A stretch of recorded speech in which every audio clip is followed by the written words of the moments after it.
Good evening, everyone. Welcome back to Talking Landscape Photography, episode 88.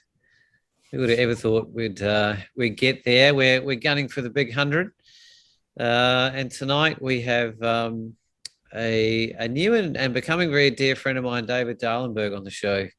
David and I actually just came back from a 4,000-kilometer, 20-hour aerial safari around South Australia recently, which we will put together for a different show because we wanted to get Tim on board as well, who came with us, and we were going to do that tonight, but he's a busy man.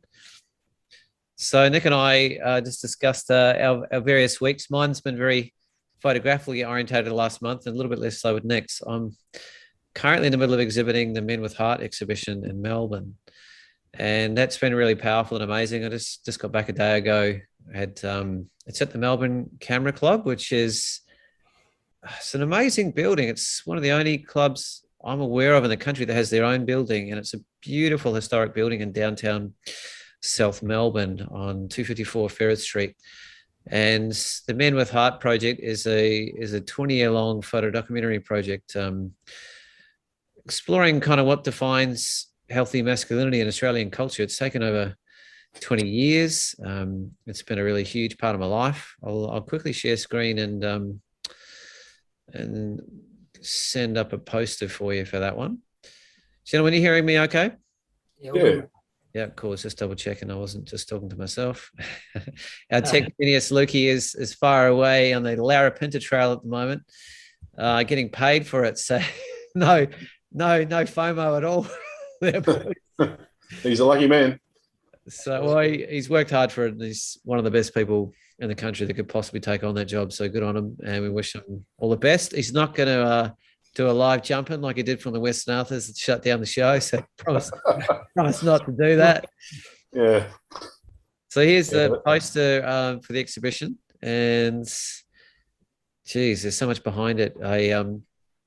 After the show, I'm actually going to put up a post to the artist talk, which was literally 48 hours ago, which we recorded live to YouTube. The club is so switched on. They've got full recording system for live YouTube, Facebook streaming, and even video and sound editing and mixing live. It was pretty impressive. So unbeknownst to me, that was an option. So we decided to lean on it, and we recorded the opening as well as the artist talk.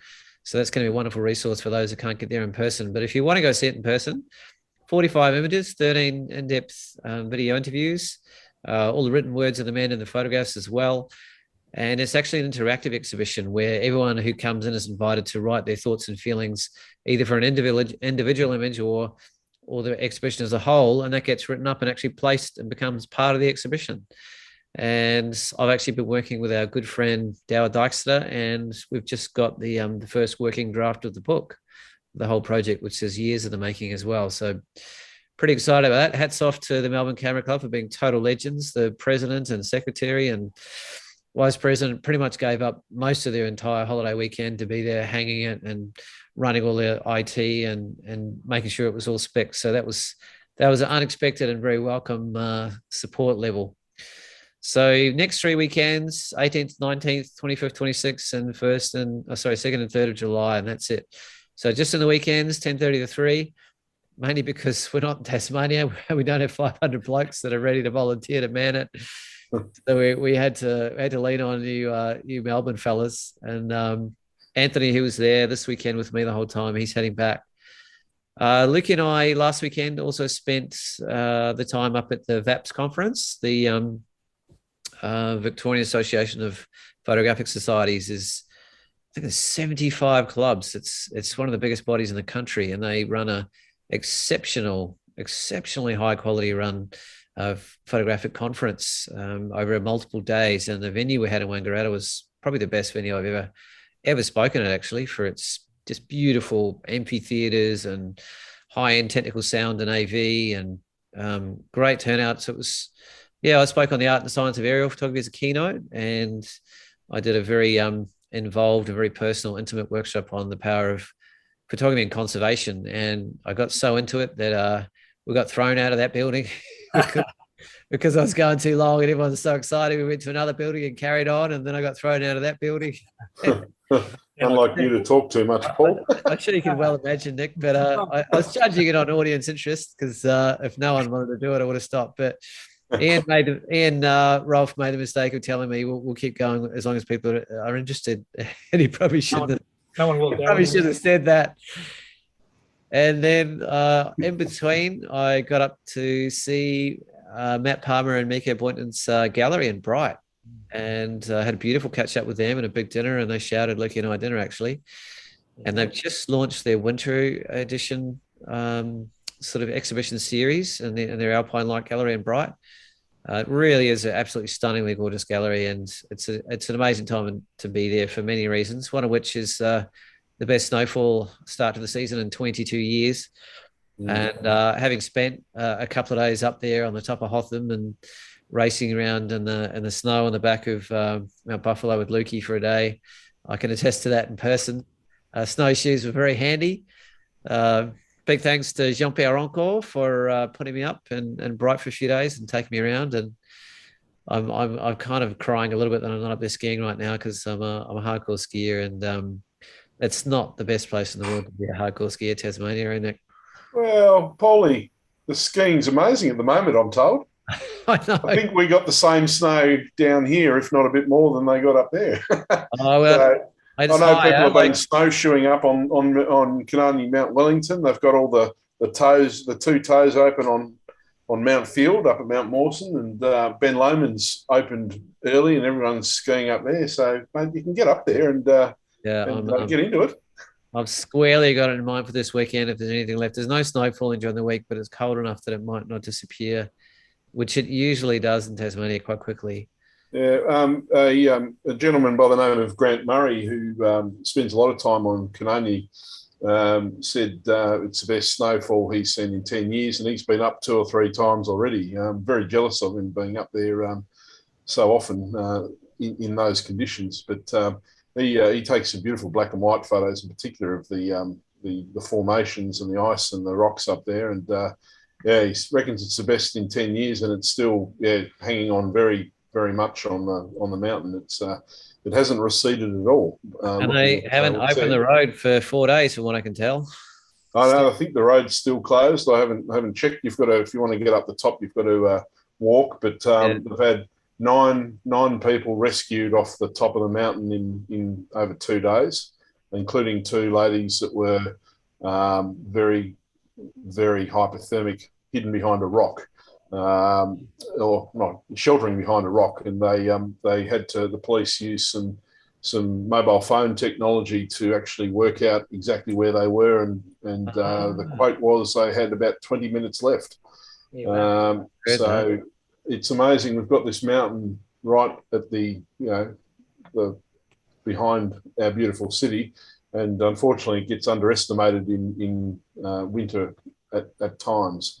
And a few days ago was certainly testament to that. It's good to be back on the show too, Paul, because I've missed out for a few weeks. But I haven't done much the last few weeks. So I did head up into up to Cradle at for the Vegas, and just for a bit up there. The weather was terrible, and then over to the northeast. So I got some photography in, but we're talking a month ago now. So, even more. But, the last few weeks, not so great. And I haven't been able to get into the snow yet, but hopefully I'll get up there this winter a bit and have some fun. But might be time to introduce David. I will in 1 second. This was literally you driving home last night. This is my first taste of the snow on the top of Mount Wellington. Mm-hmm. But you can see in the background, and I live kind of not too far behind the brewery here, and they've lit it up because it's dark mofo time, which I became excruciatingly aware of when I tried to get a one-way ticket back from Melbourne to Hobart, and it was $350 on Jetstar. Oh no! And I was like, "What's going on?" And I was like, "It's all those Melbourne hipsters coming down for dark mofo." All the bearded hipsters. So, I was literally just coming home, and I just thought, "Wait a minute, this is quite a nice view." And I just literally stopped last night about midnight and had a little bit of a play. But I'll get in and around dark mofo. I normally find it incredibly photogenic, actually.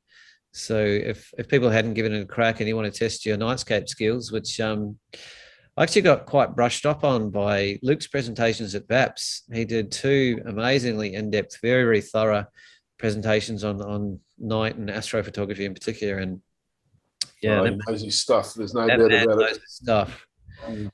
So another man who knows his stuff, who I'm very, very happy to now call a friend, and I've spent some beautiful time with his family, as well as 3 or 4 days in a tiny plane for 8.5 hours a day together.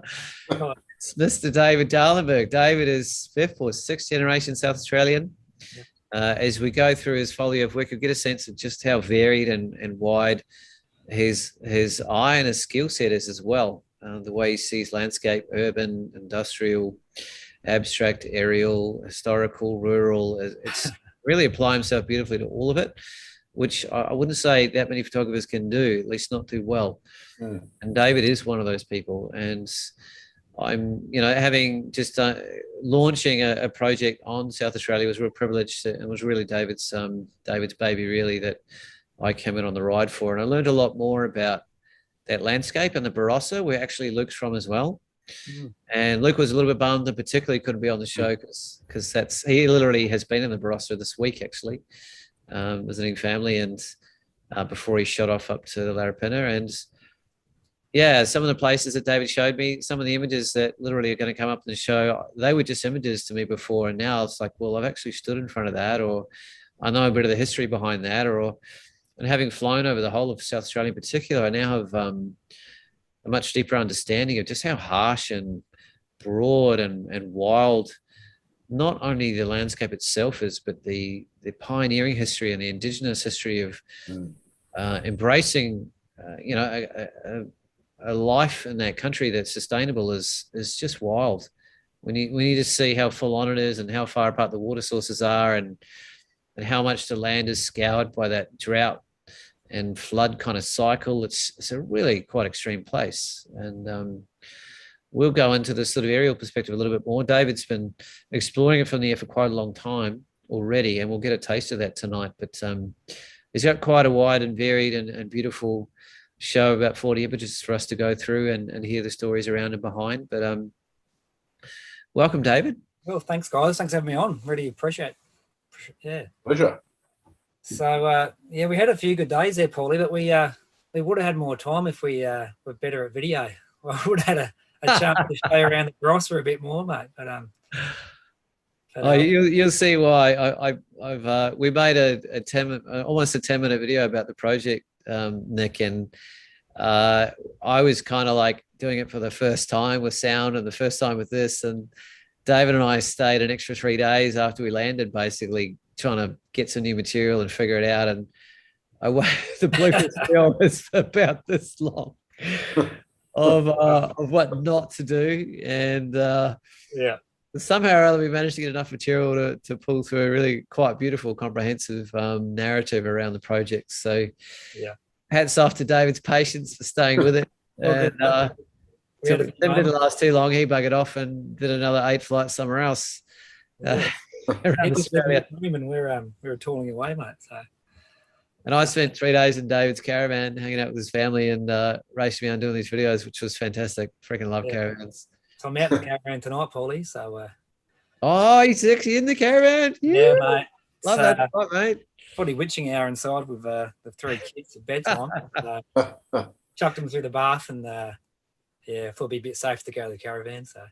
How do you go with that as a photographer, David? Like a family man and 3 kids and all that time. Yeah, good question, mate. That's why I love the aerial stuff now. So, as you know, you can sort of go away for a 3-day aerial trip and have quite a few thousand images to go through. So I like doing that now. That way I can come back and edit that body of work over a period of time. And I still get out for the odd sunset. But to be honest, I'll talk about Patina stuff later too. So I've sort of been working on the aerial and this abstract Patina work because, pretty time poor, to be honest, mate. It's pretty full on, as you saw, with the 3 kids around the house. But I think, and Tim as well, I think he's in the same boat. I think he sort of enjoys the aerial stuff, and you can sort of get a lot into a few days. This is Tim Raitt we're talking about, for the viewers that didn't know. And we actually had Tim on his own show, presenting some of his aerial work. So we got super excited and had an epic trip and thought it was the bee's knees. And then Tim just basically took off and said, "I'll catch you later. I'm doing 8 more flights around the entire Australia straight after this." And I don't know where he went. Yeah. Magical mystery tour. So that guy's probably shot more eels than anyone in Australia in the last 2 or 3 months, which is saying something. So look out for that. Just after we got back, even this week on the radio, they're still talking about flood warnings up through the Diamantina. So we probably did quite well to dodge some of that extreme weather, but it'll be looking pretty nice up there now though too. So, yeah, we'll get back to that. We'll nail that down on our next show. But yeah. So David, have you got any sort of people in your family's history that were photographers, or where was your kind of first kind of influences to? Well, it's funny because in high school they started offering photography, and I wasn't interested at all, to be honest. But I sort of got into it. My mum had a old Yashica 35mm film camera, so I grabbed that when I went across to the UK for 2 or 3 months. So that's probably where it all started for me, to be honest. Yeah, I didn't mind art in high school, but yeah, the photography came a bit later on, back in 2006. So I went over to the UK and Europe. It's a funny story because I just started seeing Jen, who's now my wife. So I went over there to see her, kind of just met her before, and the rest is all history. But so I came back with the girl I married, I guess. And then I shot about 24 rolls of film, did the old Kentucky trip around Europe with the camera, and then got back to the UK. Jen and myself had a blast. We went and saw Flaming Lips and all these cool bands, and Roger Waters and Pink Floyd. And then we toured around Scotland and Ireland for a couple of weeks. And then I came back to Australia, and Jen was working over there for a year. So we kept in touch. But I came back with 24 rolls of film. And out of the 24 rolls, I got them developed at local chemist. And I've had about 4 or 5 shots I thought weren't too bad. And that's sort of what got me hooked after that. So that's not bad. Hit rate, 4 or 5 out of 250. $50 worth of film. He's hooked. And I had no idea. I had no idea about ISO or, exposures. And so there's a fair few mishaps, but just a couple good ones to keep me intrigued, I guess. Did you run out and buy a digital camera at that point? Not long after that. I probably persevered with film for 6 to 9 months. And then went out and looking back on it's pretty dear, but I paid about $1,600 for a D80 Nikon. Oh yeah. Which was a pretty decent camera back then. Yep. And obviously, yeah, with the digital, as you guys know, it's sort of you can experiment and it sort of accelerates your learning a fair bit. I would have to say, I think David is the best online shopper for camera I've met in the world. The guy could just snip a deal out of a barn shed from 200 miles away and sweep in there before anybody else figures it out. Done all right. Some of the stories I've heard about his gear acquisitions are incredibly impressive. Yeah, I've been lucky too, I guess, not to have any dud lenses and cameras rock up, but it's all been good. So yeah, good work. Did you stick with Nikon or you something else? I did, mate. I sort of went through the whole range. It feels like so. I upgraded to a D300S after that D80, which was a nice little camera, and then got a D800, which was a massive leap, obviously. And then I had a good mate, Lou Marafiotto, which he was sort of getting out of full frame and going mirrorless just for the weight sort of things. So I bought his D810 off him and a few lenses. And Lou's pretty well known in South Australia. He's sort of really done well in the European salons. A lot of the printer boards in Europe, a lot of portraiture work he's done really well. And when he sold me the D810, he said it was a special AW model. And I said, what's the AW stand for, Lou? And he said, award-winning. So I said, you do all right with that, Dave. So, I never tried that one. Yeah, you got to ask for that. It's in the grey market. The AW model is what you want, Paul. I don't think I've ever sold anything that's been so freaking dead by the time I got through with it. it hasn't been worth selling. Yeah. We don't get to talk about Nikon very often because I'm a Nikon shooter, as people would know. Oh, yeah. It's nice to hear that someone's picked it up right at the start and gone all the way through, which is exactly the same as what I've done. I started a few years before you, but very, very similar progression, particularly that leap from the D300 to the D800. I think that's a pretty similar story for Nikon shooters, where we're waiting around for ages and ages for something with a few more megapixels, and then out of the blue, Nikon said, "Oh well, you've got 12, but we'll give you 36 now." And it was a complete game changer for me.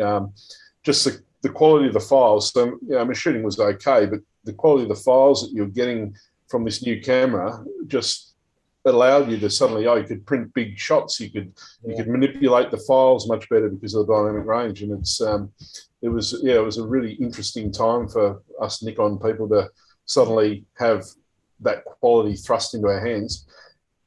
Now I've just got a D850 now, Nick. Same. Yeah. And for the aerial stuff, I've noticed I love it.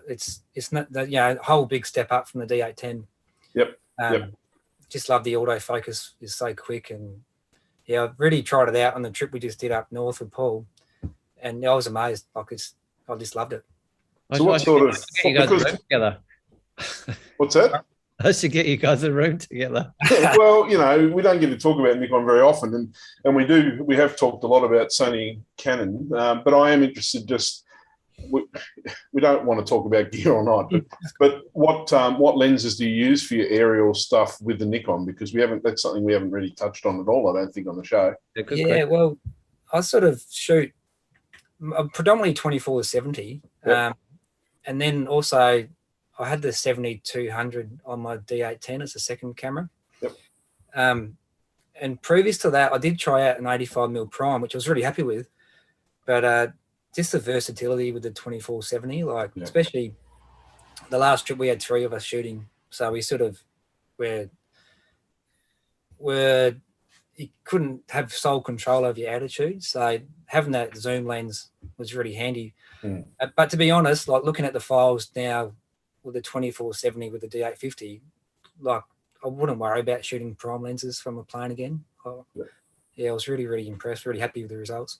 I talked about doing the same thing. Like I've been a prime lens 35-85 shooter and aerials for 7 or 8 years, and now I've gone back to the 24-105 zoom because of just the quality of the R5. It's so good, and the 8-stop image stabilization. I'm like, well, it's good enough. Not quite as refined in terms of the pixel peeping, but the versatility compositionally is amazing. And given that we're talking about Nikon, I saw the specs for the Z9 and I just went, you've got to be joking.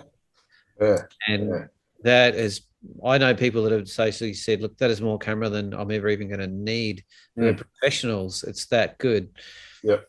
And I know like bird photographers and wildlife photographers they actually use the R5 and the new 100-500 as the go-to combo for like wildlife and bird photography, and now they've actually it's the Z9 flagship Nikon that trumps everything. So they've really leapfrogging their game to being in the top of the pops. Really, it's a trend that they've sort of done over the years, where they seem to have been sort of lagging behind others, and then they just come out with something absolutely amazing. And I don't know about you, David, but I've been holding off on the mirrorless stuff just for now. The Z9's up there now with the autofocus speed and stuff, but it's probably too much camera that I need. So I'm waiting to see what Nikon does in that the same sort of megapixel or a bit higher space, but maybe a Z7 body. What are your thoughts on how that's I've sort of committed a bit, I guess, to as I guess you have too, but got the whole suite of lenses for the the SLR. Yep. So it'll be a big upgrade to jump across, I guess. Yeah, money. I think if you're going to do it, you got to buy the lenses to go with it to save the weight for the economics. And so I haven't found that to be the case with the jump to mirrorless with Canon. Like it's the same deal. You need an adapter. And I was worried it'd feel like misweighted or just strange, or I'd lose optical quality or something. And I'm use it every day, and it's really not an issue for me. So as far as I know, the Nikon mirrorless adapter it's a bit more expensive. I think it's 400 instead of like 179 for the Canon one, but it's very capable from what I heard. Yeah, Oh okay.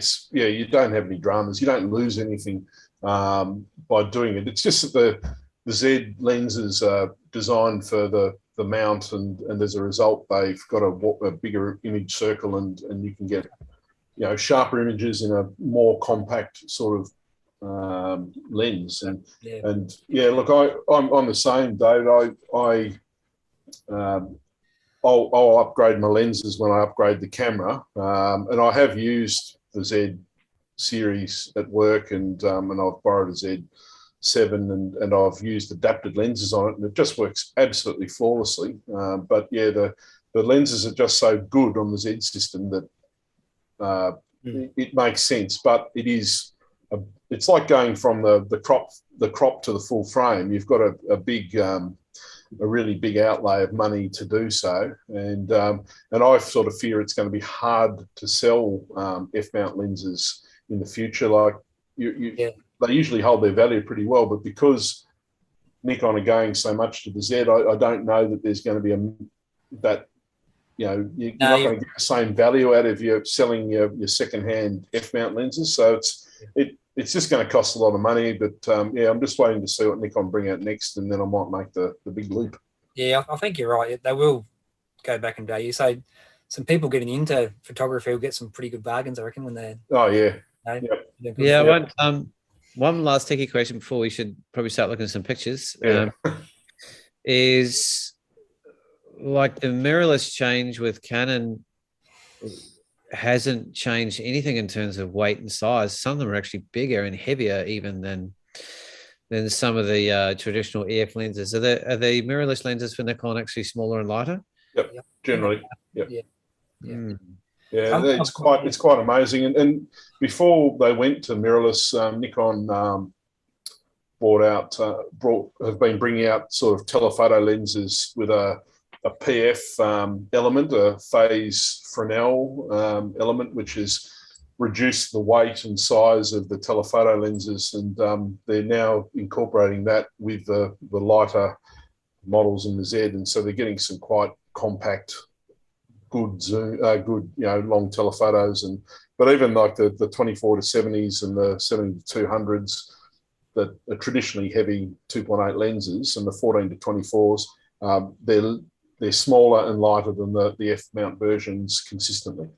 Yeah, okay. What I was trying to see with Canon, the wider lenses are just as heavy, if not heavier, and the telephoto ones are the ones that are lighter and shorter. That seems interesting. The 7200s, a third of the length and a third of the weight, or even more, and vice versa as you go along. I actually just invested in an RF lens last week because Lukey and I ran a workshop on Bruny Island, and I've only ever had a 7200 2.8, which is a workhorse brick basically, and it's pretty heavy, and I wanted the extra reach, and I looked at all the heavier lenses. I couldn't afford the Canon 100 to 500. It's like $5,000. Yeah.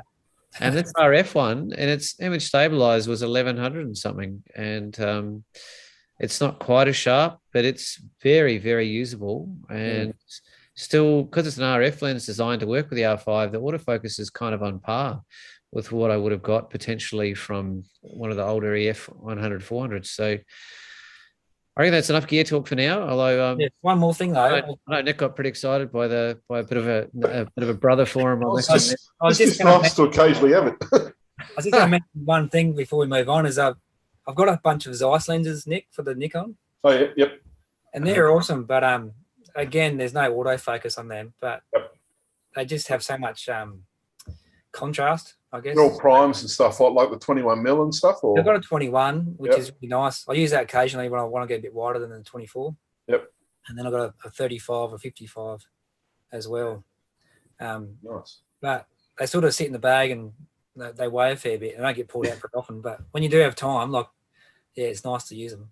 I know other people that have got Zeiss lenses for their Nikons as well. But it'll be interesting to see where Nikon go, or where it all goes, because there aren't a lot of third-party lenses being made yet. We haven't seen the Tamrons and Takinas and Sigmas come in.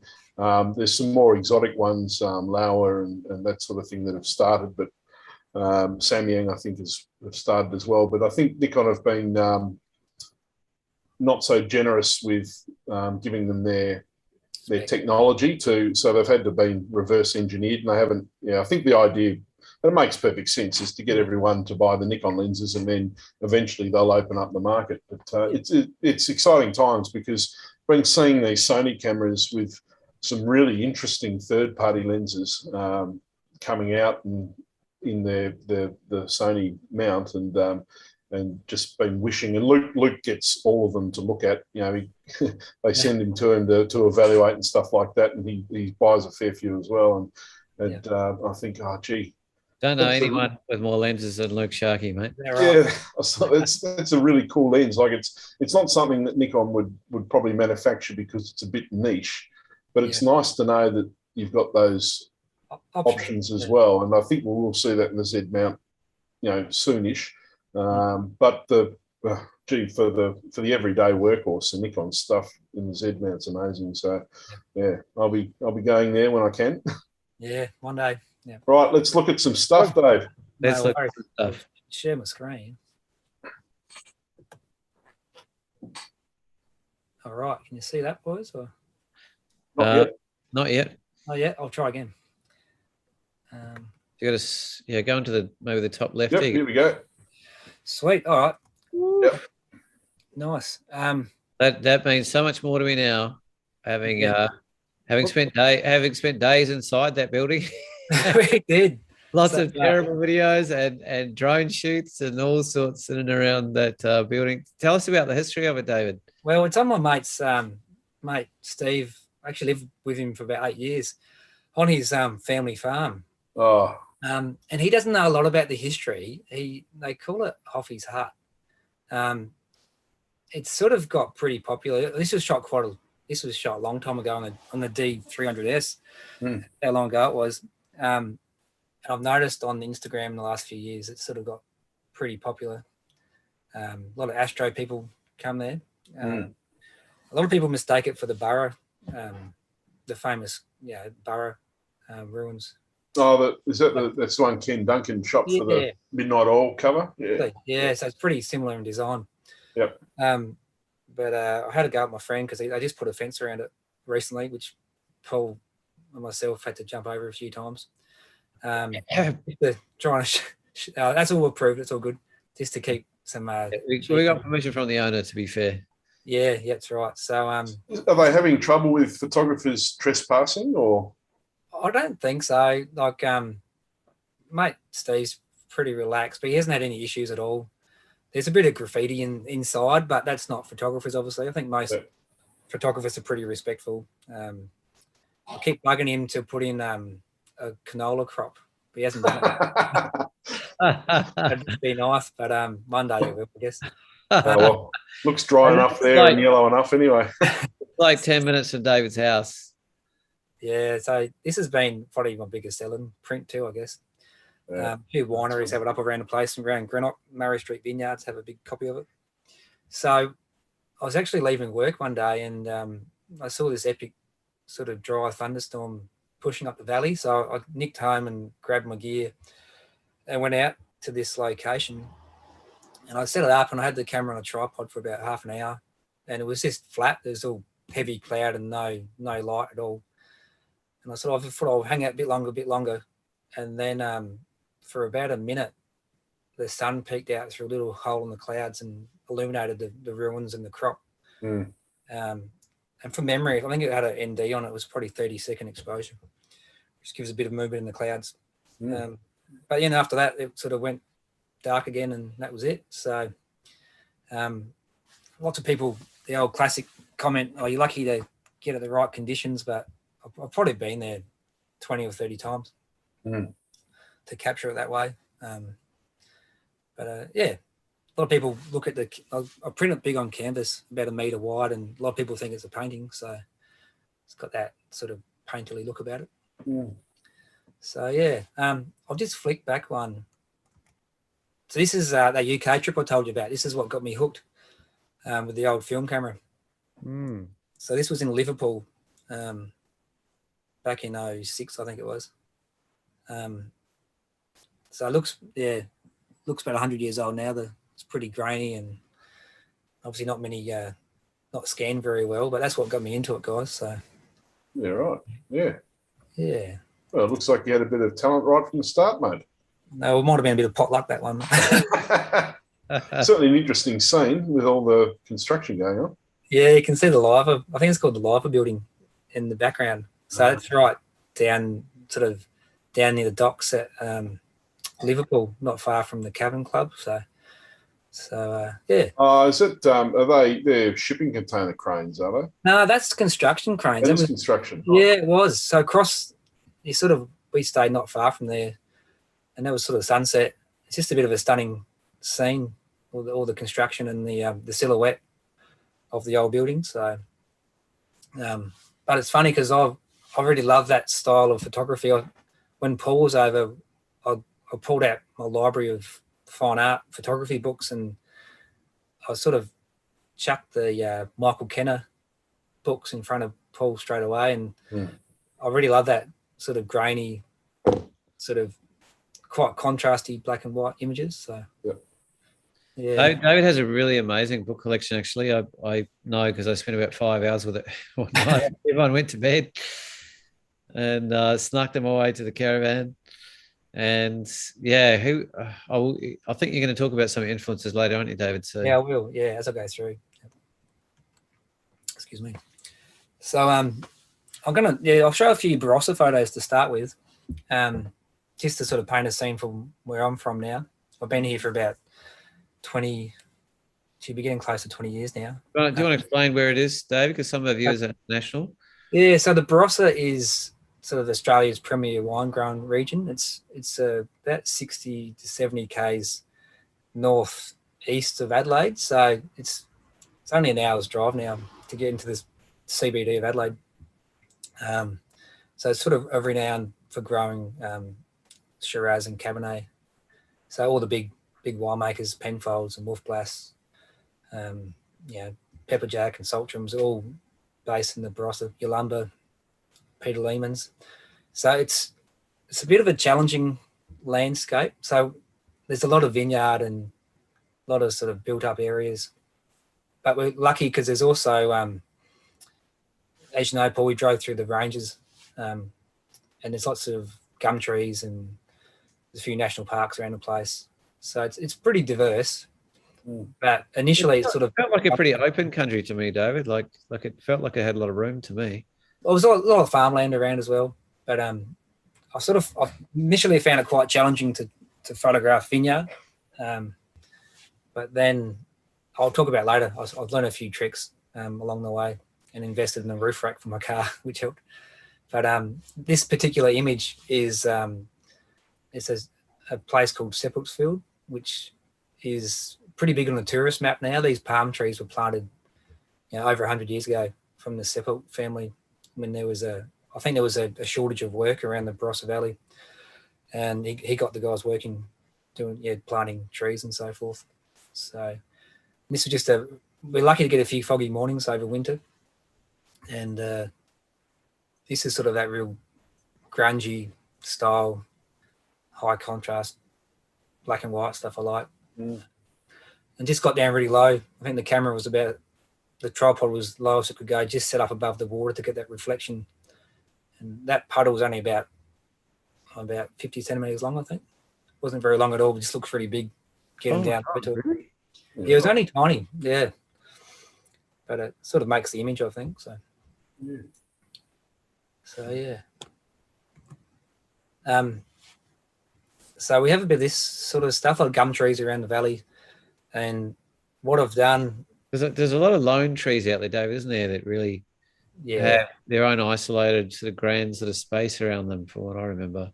Yeah, I love the lone tree, either in a paddock on a farmer's property or in the vineyard. So what I do, guys, is I've got a Pajero, I've got a big roof rack on top. At ground level, it's pretty hard to get a composition with the vineyard because it's just, a sea of leaves. Yep. But by getting up, I guess by the time I'm standing up, I'm probably 4 meters. The camera will be 4 meters off the ground. And and you get those nice leading lines, and the composition becomes a bit more simple. So this particular afternoon, I think it was about 3:30 in the afternoon, a really big storm pushed up the valley again, but it was sort of, they had the sunshine over my shoulder, so it was really nice and contrasty. So and you get a lot of color in the vineyards as well. I remember we were just getting the tail end of on colors, and we went through, and some of it was still just stunning. Yeah, there's some, I'm not sure what the reason is, if it's different varieties, but some of the vineyards go beautiful ambers and look amazing. But that's all finished now, Paulie. The cold weather's here, and the wind, and it's the whole southern part of Australia and east has just been blasted silly. Yeah, it's been pretty icy. So so there's a spot called Kaiser Stuhl, which looks over the Barossa on the southern edge of the valley. And I think it might be part of the Hoelen Trail, which is a walking trail in South Australia, which stretches from right down south up through the Flinders Ranges. So I was up there just on a stormy day. I sort of like to go out when it's stormy. And this is my son, Ned Paul, who's, when he was about 3 years old, he was pretty grumpy at Dad. He wanted to go home. So he walked off. Started walking home. So anyway, I thought I actually made the shot, actually. I think it gives the shot a bit of mystery. But he was pretty proud afterwards. He liked it. But great. Yeah, so it's a nice spot to shoot up there.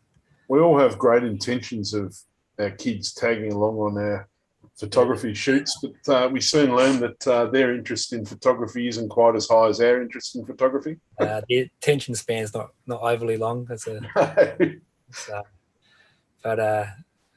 so as you see, I love the stormy weather and the place. My favourite time is probably this time of year, when you got the dry crops and then you've got the contrasting stormy skies. You don't get a lot of it, but I just love that. What's the season you're most likely to get those kind of weather events? It's probably October through. This must have been shot in October because it's just been reaped, the paddock. Is it wheat? I'm not sure if it was wheat or barley. So it was just outside Kapunda, which is not half an hour's drive from the Barossa. So I really love that sort of moody skies and that contrast between the yellows and the grey tones. So when you do those images, you've got several where you have very, very warm tones and very grey tones in the sky. Have you done a bit of sort of desaturation? Or I like to pull a bit of the blue out the sky.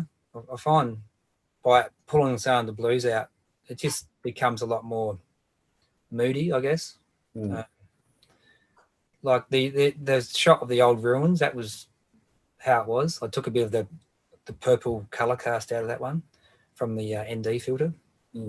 But I do pull the blues right back for sure, Paul. This is just on the highway between just outside Newry. So again, the kids are in the car. I pulled up on the side of the road. I had the 7200, and I had the tripod mount sort of for the lens rested on my window frame of the car. But you don't often get the good, the real pumping skies. So it was too good to not stop, I think. So you can get a car mutiny. Yeah, well, they're pretty. You get out and you say, "Look, I'll just be a couple of minutes," and never is it? 20 minutes later, they're yelling at you to get back in the car. Yeah, I must admit, I use my my filters a lot less these days. Like I love long exposures, but the kids in the car doesn't really go with long exposure photography. No. I've seen a few tutorials from your mate Adam Williams, Paul, that doing long exposure skies in Photoshop. So I haven't tried it yet, but you know, I haven't. I came across I did some shooting with Jean-Pierre encore in up in Hotham, and he had the new R5, same as me, and he had an adapter which actually has one of those slots where you put the filters in behind the lens. Oh, And this really? one also an ND at the same time that had variable ND of 10 stops. So he never had to use anything else ever again. He would just use the one that easily slotted in at the back and just slid it to wherever he wanted. Yeah, nice. And I was like, well, talk about introducing the versatility and taking all the pain away from using filters, which is what you're referring to. Yeah, I just find, I've got an old Koken system and some big stopper filters, which I quite like, but yeah, it just takes that much more time, I guess, especially if you want to experiment with the how long you have the exposure for. Obviously, you can go too far with that sometimes, but yeah.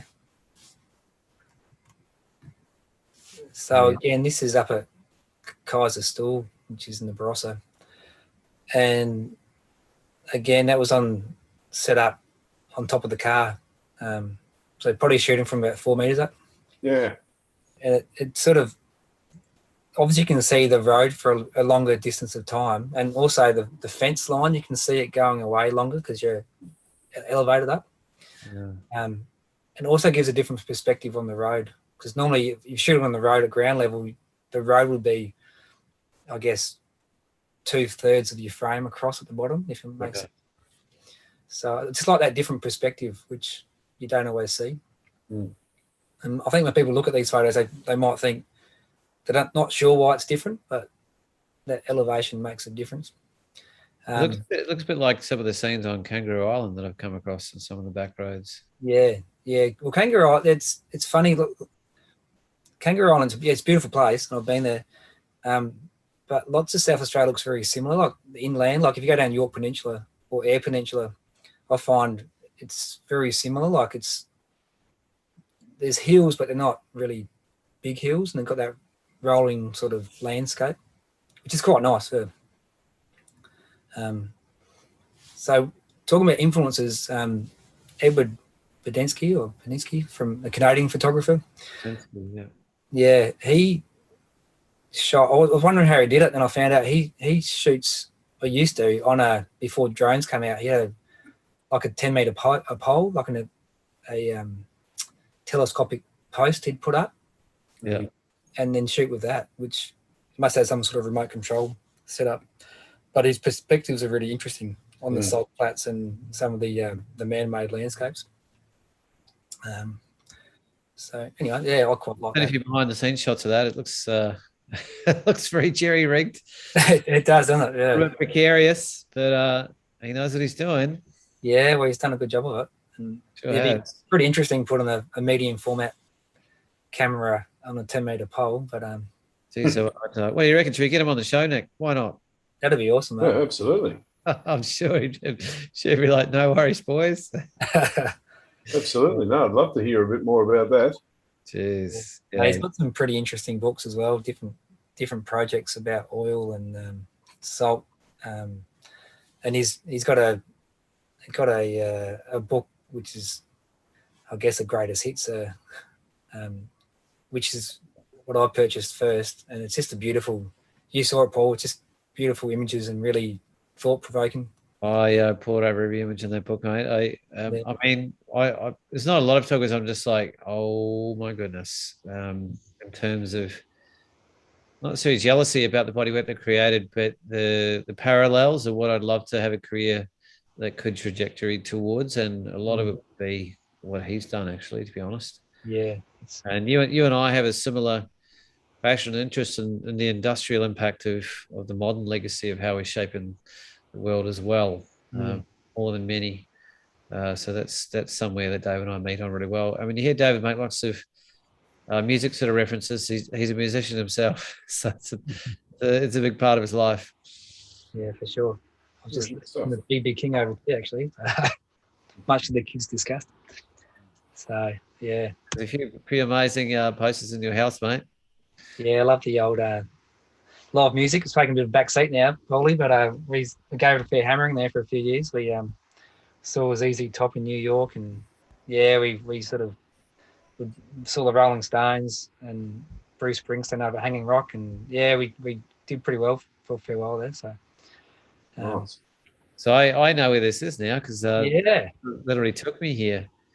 yeah. The little Even after having been here, these next few photographs, there's so much more mystery and design and atmosphere than what I would have thought you could actually get from this location. So David's really brought the magic out of this place. It's just down near a place called Mount Crawford, which is when we head south from the Barossa, we get into the Adelaide Hills. And there's a lot of pine plantations. But this is a spot called Rocky Paddock Campground. So you can camp there for about $6 a night. It's a bit of a bargain, a little known secret. But yeah, you saw it, Paul. I've been there quite a few times. This is only twice with fog. But then obviously the fog was light enough to let those sunbeams through, and I've been there quite a few times since. I leave near up to where I live, and you drive for half an hour and you think, yeah, it's going to be another nice day, and you get around a corner and it's blue skies. So it takes a lot of perseverance to get some of these shots. But we're hoping to go camping there a few times over winter. So David's got a nice series here for us. Yeah, so it's a pretty special morning. This is not far from there, a place called Rolling Flat where Jacobs Creek is. Again, I love that the foggy mornings adds a bit of atmosphere and it declutters the background as well. Yeah. So I've done this in colour and black and white, but I like those orangey tones in the bark on the colour version. So sort of reminds me, I think I saw a photo recently of Mika posted one with the autumn leaves.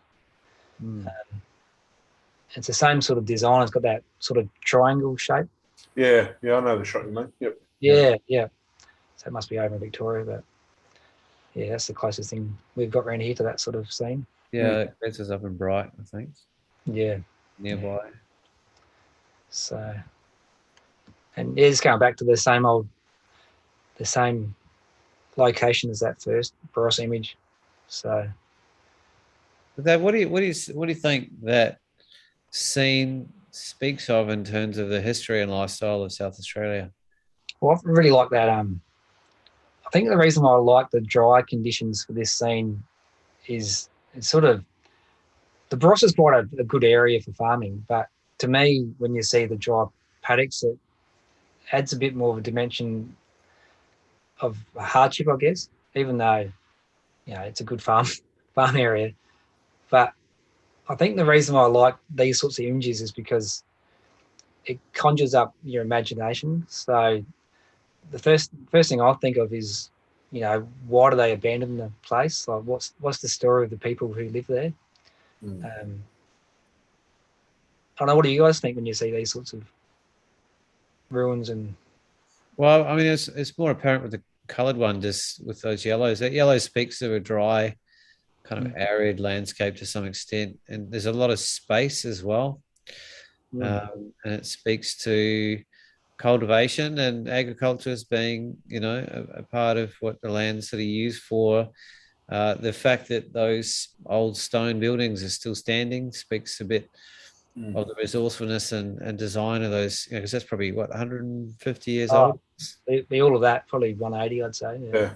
Yeah. So I mean, the fact that it's still standing and despite all that it's been through is a real testament to how well it's actually made, and the sturdiness of the building speaks to the sturdiness of the people to some extent. I think I like. You got Nick. Yeah. I was going to say, if you were to pick 20 images and say, right, this is Australia, 20 landscape images, I think this sort of scene would be one of those. It's a very much an Australian scene and a quintessentially Australian scene, and it certainly shows one aspect of our amazing country. I mean, you're going to have ones at the outback, and you're going to have ones at this sort of the hard farming sort of aspect, and I think that this really captures that. Even though, as you say, it's genuinely a good farming area, but it does show that hardship, just like you said, and maybe the drought aspect, just because it's so dry, even though it might not be in drought actually, but yeah. Saturdays, yeah, it's interesting you mention that because it's pretty harsh. Like we have pretty decent wet winters in the Barossa. But it's not uncommon to get 44, 45 degrees over summer. And yeah, we've had periods over summer. It doesn't rain for 2 months. It's a pretty dry part of the world. Yeah. But this scene, as a kid, I thought, well, not as a kid, even and a teenager, I always thought you had to travel for photography, and Iceland and all these exotic locations. But I've sort of, I guess, learned to really appreciate what we have in South Australia. Like it's as a kid going through the mid north, which is hour, 2 hours north of the Barossa, as the farmland gets more marginal. There's lots of this scenery, lots of sort of bare sweeping hills. And as a child, I thought, it's pretty boring, not much to see here. But as you get older, I guess you appreciate the nuances. You do. Even posts, like I look at the fence posts in the corner. That's what they had to do. They cut a tree down and made a fence out of it. It was pretty hard. It's interesting you say that about the local area. I mean, I've brought it up before, and I'm a very strong advocate for shooting what you know best, because but the photos over time, you develop a bunch of photos, a portfolio of photos of your local area, and really, because you know it so well and you know what matters and what makes that area like it is, it really has an element of heart and soul in it that you don't get from travel photography. Or, I mean, sometimes you do. I don't want to alienate anyone and say travel photography is bad, because of course it's not. But it gives that extra element of your connection as a photographer with your local area and your understanding of what your local area means. Yeah, it's an authenticity about it. And I guess what I've learned to appreciate is that it takes perseverance, like returning to, as you guys know, you're photographers, you'll be driving around and you start seeing things and you put it in the back of your mind for when the conditions are just right. I've got to be here. Spot on. Yeah. Actually, one of my favourite quotes in photography is by Dorothy Lang, and she says the camera is an instrument that teaches us to see without a camera. And I really love that quote, because automatically now you're just subconsciously looking at scenes as you drive and imagining, I guess what Ansel said, like you're imagining the final product. And that's what I find myself doing. I've got to really concentrate on the road sometimes, but I'm constantly scouting the local area. And when we had Ned, our first child, he wouldn't sleep unless he was driving in the car being pushed in the pram. So I've done hundreds of Ks all around the Barossa Valley, every dirt road I think I've almost travelled on. Which I quite love, because most people don't, unless you have a reason to travel down these roads, people don't go down there. So I've sort of crisscrossed the valley many, many times. So, which is paying off now. So I know the locations quite well now. So. And again, just those nice late afternoon sunshine and stormy clouds is sort of, I guess, what I like to do. So that was last vintage. So. Was that on top of your Pajero again? It sure was, mate. It was shot just down the road from that first scene. There's just a series of gum trees up near Anguston. And yeah, God bless this bloke. Right next to this is to the right. I don't think I'll put it in this series of photos. There's a tree by itself, so you can get like 3 compositions within 200 meters, which is pretty nice. So on this particular day, the sky was pumping, and I think this was handheld because I was just needed to capture these 3 or 4 different shots, which it's pretty rare. As you know, most time at sunset you might get 1 keeper if you're lucky, but I've got a few from this particular session. Nice. So that's the end of the Barossa stuff. So in 2012, when Jen and myself got married, we went down to Tassie for 8 or 9 days and did a bit of a look around there. And then later in the year, we did a 11-week trip to the US. And 11 weeks. That's huge. yeah, that's an Aussie dollar was $1.10, mate. So we were above parity. Oh, No, that's when I bought my really good tripod from the US. Oh, is that right? I couldn't believe right it. now. We were worried about tipping before we went, but we got there, everything was so cheap. So Yeah. we didn't mind tipping well. So the first part of the trip, we flew into LA and then had a week there. And then we flew to South America, went to Peru, and did a bit of a trip down to Machu Picchu and the Secret Valley and a few of those pretty cool locations.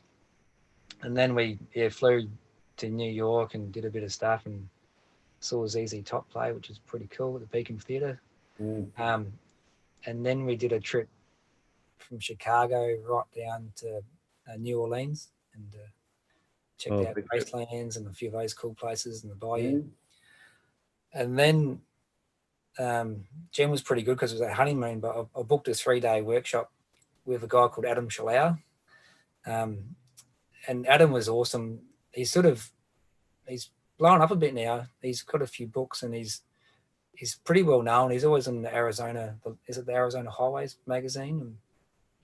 And, so I met up with him in Flagstaff, and my first view of the Grand Canyon, he took us out a couple of hours before sunrise and saw the canyon light up, which is just mind-blowing. But what Adam did, we had 3 days one-on-one, and he really taught me, how to get the best out of my camera, like a full workflow in the field. Before that, I was going okay, but he really instilled some fundamentals of, just stuff I didn't know before then, like mirror lockup and just talking about scouting locations and really scouting locations to find the best vantage points. And what I love about Adam is, like, he's got his website's amazing, and people say, "Oh, you're lucky," but he's just really dedicated to that one part of America. He spends most of each year just shooting the Grand Canyon. Yep. And he runs monsoon workshops and whitewater rafting workshops, which would be pretty epic, I think. So, you guys been to the Grand Canyon? Or? Yeah. I haven't, but Paul certainly has. He's rafted it. Oh, you have done the rafting trip? Yeah, cool. 23 days, mate. 300 kilometers all the way through it. Yeah, it would have been amazing. Yeah, it was probably the greatest adventure of my life, to be honest. Yeah, cool. Yeah, the scale was pretty mind-blowing. Like, I think Adam said to me, "How far do you think it is across?" And I said, 6 kilometers. He said it's about 17 kilometers. Like, you sort of lose all perspective of how big it is. So yeah, like, obviously it's a great location, but I really am appreciative of what Adam taught me in those few days. So yeah, you showed me his work and I'm like, oof. Yeah. And that man knows what he's doing. Yeah, he's pretty cool. Nice bloke too. And he sort of jumped around different formats of cameras. He was shooting a Nikon D800 back in those days, which is like new out. I think now he's shooting, what is it?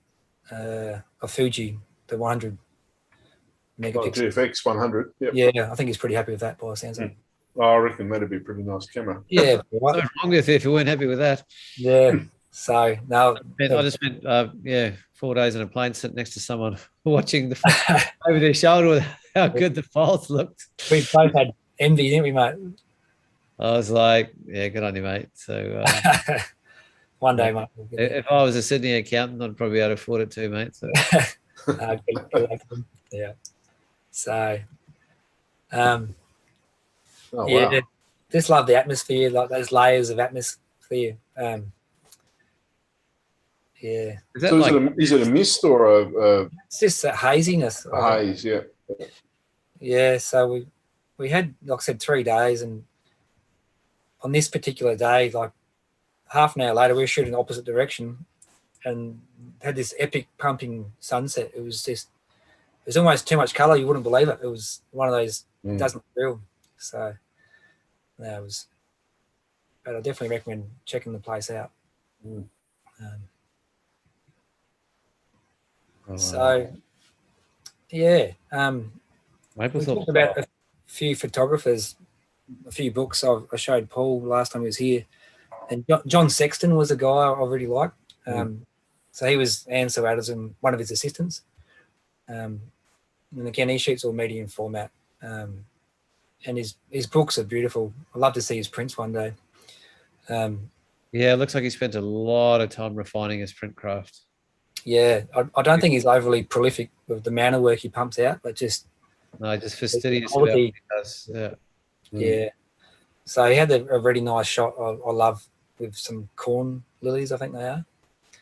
And it sort of got me thinking about shooting some of these smaller landscapes. This one's in the Botanic Gardens in Adelaide. I just love that soft.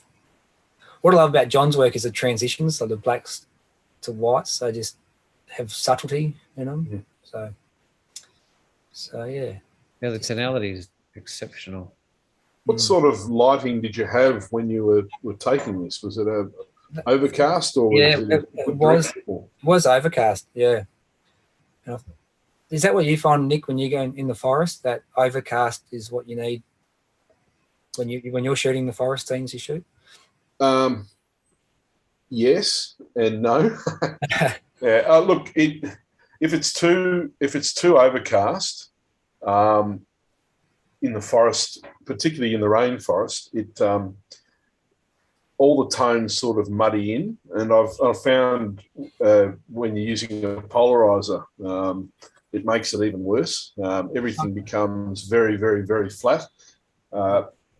So I find if it's really overcast, I'd like to get a bit of mist in there, like everyone in the rainforest, to give that little bit of extra dimension. But I certainly what I've learned to avoid now is a polarizer. And the last trip I did only 4 or 5 weeks ago, I made the mistake of putting the polarizer on and not taking it off, and I really regretted it. I've got some shots that just so flat, and I'm going to have to do some serious work with contrast to change them. And I don't like doing that too much, but it's if you can get if you're in early morning in a rainforest and the sun's just starting to pop through, you can get some really beautiful scenes that are backlit, but not so much sun that you get hot spots.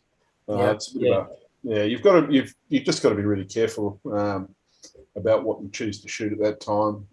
In overcast conditions, you can shoot pretty much anything because you don't have that range of bad contrast. It's interesting.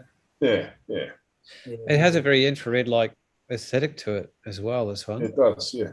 Yeah, it must have been how I processed it. But I have got the infrared. I showed you, Paul. I sort of started to experiment a bit with my old D800 got converted to infrared.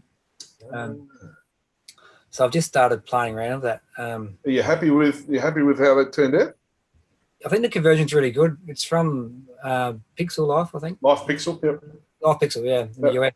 So I had my old D300 converted, in Australia, and it wasn't I should have done more research, but I wasn't really happy with the conversion. Yep. I paid a cheap price and then I got a cheap conversion, to be honest. So this time around, I watched your show about infrared, Paul. Peter Hill? Yeah. And he said Life Pixel, and then a few other guys I follow on Instagram. What I find is people are quite generous with sharing their knowledge, and this particular guy said, he said the 720 conversion was the way to go, and I really like his work. So I haven't processed many of the images yet, but I do like the contrastiness of it. And I brought my 5-3 over to Melbourne on this trip with the express intention of taking it to camera clinic and getting a conversion until I found out they closed. Have they? Oh, I didn't know that. And then after I got back, somebody said, I think you can mail it in, potentially still do conversions. Do you know, Nick? I don't know. No. Yeah, because that's the only mob I'm aware of in this part of the world that does it consistently. Mm. And then Ricardo said one of his mates does conversions, and I forgot to leave a camera with him just in case. But I'm a little bit wary of kind of losing a camera's ability and getting a bad conversion. Yeah, for my you can revert them by the sounds of it, but it's money, isn't it? So I think Luke did Life Pixel as well with his conversions. Yeah, okay.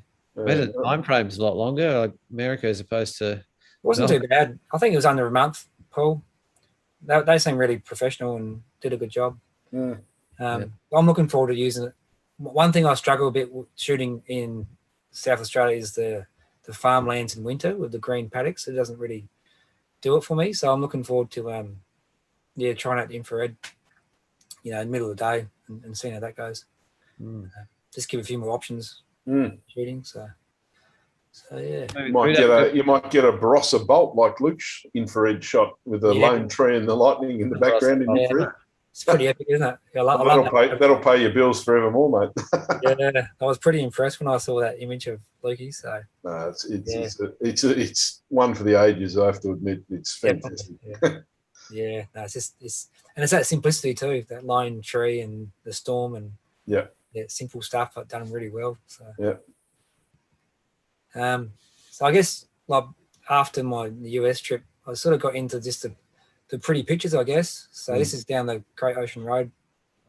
I think that was a 4-pano stitch. I know the one. Yeah. Sort of try to get a bit close, but as you know, waterfalls and the mist forever. Yeah, much closer than that. There's a bit of flow. It's pretty hard work. Yeah. I popped around to the left, and I think I walked in sort of up to that bit rock on the right there. But nice spot to do a pano. Well positioned. Yeah. I think it'd be interesting to see what the infrared stuff would be like in some of these these forest conditions. Yeah, okay. I'll definitely try out one day. So yeah. So in South Australia, like on the Fleurieu Peninsula, we've got a pretty rugged coastline actually. This is from Petrel Cove down near Victor Harbour. Yep. So years ago, I went to a Peter Eastway weekend. A mate of mine was going because he knew the organiser in SA, and it was chock-a-block full. So I pleaded because I was a pretty big fan of Better Photography magazine, and I got on the workshop. Peter let me come on. So this is one of the locations we went to. But I now do a talk at camera clubs about finding inspiration from other photographers, and it was sort of based on a presentation that Peter did. He talked about a few of his favourite photographers, and I've just presented my version of it at the Adelaide Camera Club, and had some really good feedback. A lot of people said it was just a bit inspiring to. A few guys who've been doing photography a long time said it's a good thing to do is to explore some of these photographers' work and try to work out what makes it good, really. And I talked about it's not about stealing their locations, or it's more about just knowing what good photography looks like. It's interesting. I've noticed that when people start talking about modern day influences, they're really narrowing it down to a dozen names on YouTube. As opposed to some of the people you've mentioned with beautiful print work and books and that sort of thing. What do you think about the narrowing of influence through popular social media? What's interesting, the way the path I went down was, I think Peter talked about Michael Kenner, which I love now. What I found when I started looking for his books on Google or Yahoo, what I found really useful was that it chucked out names which I wasn't familiar with, like guys called Michael Levin from Canada. I think I showed you one of the books, Paul. Yeah, you did. And then you sort of look at his work, and then I sort of read a bit more about him, and then he might mention one of his, photographic heroes, and then you look at their work, and then it's like going down a rabbit hole, I guess, Nick. Yep. You sort of, and before you know it, lot of these people I talk about, people have never heard of.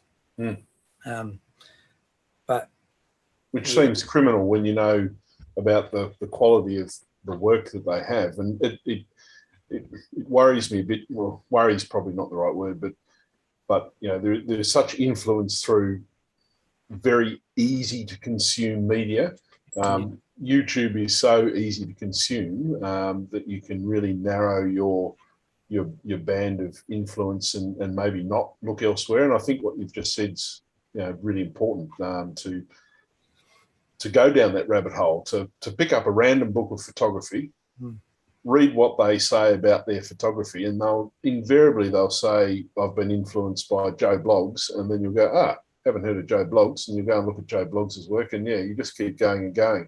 And it really, I think it's really important for younger photographers or certainly newer photographers that may have grown up in this social media age in terms of their photography, to do that wider exploration, to see some stuff they might not have otherwise seen before. Yeah. I think I find a bit with the books opposed to the internet is it sort of slows you down as well. Yep. And you can really immerse yourself in the print. Swipe. Yeah, exactly. Yeah. And I think, well, it's whatever you're into, but what I see a lot of on Instagram and is sort of pretty pictures and a lot of cliche pictures, which is, it's fine, and we all do that when we first start out. But what I notice about a lot of guys I like, they're not hero scenes in a way. They're unrecognizable scenes. They're not on the tourist spots. A lot of them, I guess, stuff you like, Nick, is it's the stuff, in old growth forests or in, which I don't know, as I get older, I guess I appreciate the smaller landscape within a landscape as well. Like finding a subject where there's not an obvious subject. Not the grand vistas, as when I first got into photography, you see Ansell's work of, Snake River and some of those epic, massive sort of landscapes. But I think as I get older, I'm looking within the landscape more, if that makes sense. Yep, makes perfect sense. With books, the images you're looking at are so much larger, generally, than what you're looking at online, and they're also on a completely different medium, and so the paper and the stock and the finish becomes a huge part of the conversation and the narrative and the way the image speaks to you. It's a much more sensual, multi-sensory experience, whereas online it's just purely visual. Yeah, I remember reading an article by Les Walkley, and he talked about when he was printing black and whites, he'd take his print into the museum and look at a famous photographer's print and put his print next to it, and just to learn about the contrast and and I guess some of the books I've got they're beautifully printed books, and I find it quite useful sometimes if I'm processing a black and white image is to just refer to a couple of the books just to look at the tonal quality, I guess. And like I said, it's not the same subject matter, but I'm looking for the same sort of tonal quality, the same, which it helps to sort of reset you sometimes as well. You can walk away, look at a book, and then go, "Yep, okay, I think I know what I want my image to look like now." Well, you can look at John Sexton's and go, "Oh, feel absolutely inferior. What am I doing?" I don't get about a print like that. No, it's amazing, mate. I'd love to see John's prints in real life. Maybe next time in the States, I'll try to check it out. But so keep moving through some images, David. We've got about 4 minutes left, and I think we've got a lot more of your work to get through. So so this is Coffin's Bay on the west coast of South Australia. Again, returned to the same location quite a few times. Which peninsula is that? York. So this is just down from Port Lincoln, which is other side of the Gulf from Adelaide. I had a choice with David about where to go, but because we spent 2.5 days doing videos, we only had one night away at the end, but it was great. It's about a 7-hour drive, 6.5 hour drive from Adelaide to get over there. But they've got some really nice sand dunes and nice coastline. Yeah, so I love that the lone tree to give it a bit of scale. Pretty sizey June. Wow. Yeah, I shot. I walked around for a couple of hours and really had not much at all from this. I was pretty worn out, lugging this big rig around the place, getting the sand in your eyes. And then this was shot about, I don't know, half an hour after the sun went down. Yeah, right. It had those nice subtle tones. Yeah, I wouldn't have picked it. Yeah, I didn't think I'd get something like this, but yeah, it must have been overcast enough to bounce some light down like a big soft rock. Yeah. So this is a bit cliche. This is so we flew over this Polly. We were on the others. Yeah, we flew over this. This is a Rapina Pound. This is on the western side. So for sunsets, yeah, it's pretty epic. As you can see, it's got that real ancient look about it. So I was up there with Lou Marifioto and Keith Seidel, a couple legends of the club, South Australian Photography Federation. They run a workshop every year up there called Light in the Land. I think they're doing 2 this year because they've had to stop because of COVID. So, so we were out in this field, and it was really overcast, and it was just nothing at all. I had my camera set up with some ND filters, and I didn't think I'd get a shot. And I was pretty lucky with about a couple of minutes to go. The sun poked out for about 40 seconds. Sort of just, I thought, oh, I'm guessing 30-second exposure should be nicely exposed. And it turned out it was, I just guessed lucky, I think. Got the exposure just right. And the hills don't look real, but they do glow in that late afternoon light. So yeah, pretty special part of the world up through there. And this was on a trip by myself. Yeah. So it's not infrared, is it? Just to just black and white conversion. Yeah, just late afternoon light and stormy conditions again. But so yeah, I like that. I like the bit of cloud movement, but not too much. Just gives a bit of motion to it. The interesting part about this scene is you can shoot it so many ways with perspective. You can obviously make the windmill look massive, or you can go right back in the paddock and zoom up on it. So although it's a pretty simple landscape, you've got a lot of choices you can make. And you see this shot many different ways. Quite often you see the windmill sort of 3/4 the height of the whole scene. But yeah.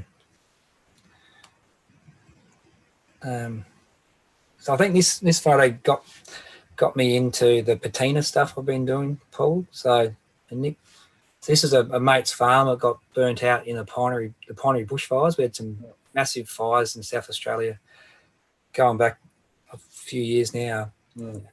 Our friends, they lost all their livestock, or most of their livestock, and they sort of reached out and said, "Oh, can you come and document some of this?" And it's obviously pretty heartbreaking. My mate took it really, really hard, but his wife, she said, "No, we're going to look back on this and see what we've come through the other side." So I sort of walked around their property and sort of documented, the devastation. So, but again, I like I love the hardship of these rural scenes. Well, my mate doesn't like this image because it makes his farm look messy. But yeah, I think it sort of tells the story. It started raining a few weeks after the fires, and this is the first rain after.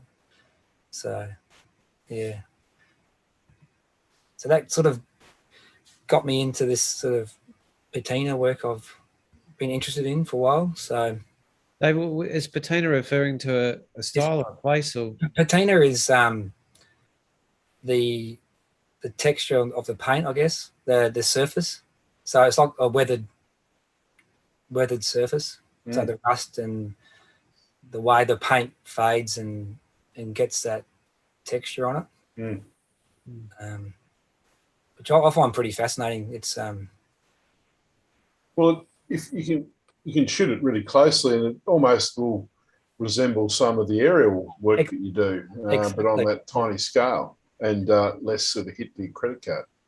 Yeah, you're right, and that's through COVID. Obviously, I couldn't go away on any aerial trips, so I went to the local guy on the Barossa who sells.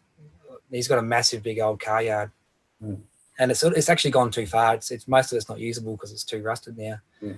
And I went out there, and they have it's open one day a week, and I rocked up with my camera gear, and I sort of said, "Oh, do you mind if I wander around?" And they thought, "Oh, what's this guy doing?" Like, and the older guy was a bit suspicious, like, as long as you're not posting to internet. I said, no, it's a personal project, more of an artistic project. He was more worried about me trying to sell parts and stuff like that. yeah, that's the sort of business they're in. I've seen a bit of that over my time. Yeah. They wouldn't have had a clue what you were doing or why you were even interested.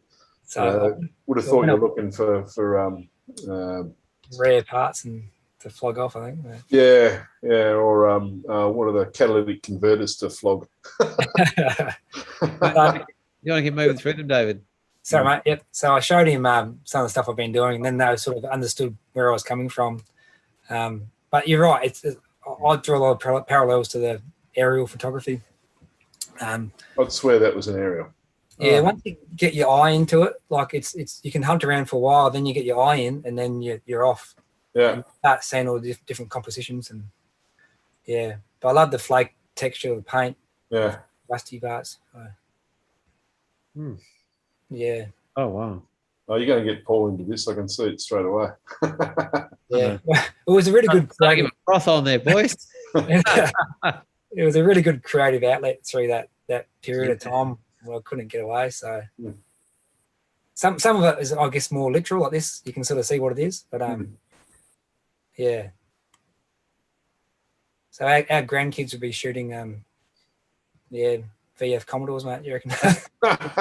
Rusty iPads. Yeah, that's right. Classic. But that one on the left's pretty cool. It's obviously something was there and is now not. Yeah, so that was just behind a quarter panel, like a front quarter panel. It was. So that's the engine, the outside of the engine bay. Yeah. Obviously, they would have pressed these shapes in to give the material strength.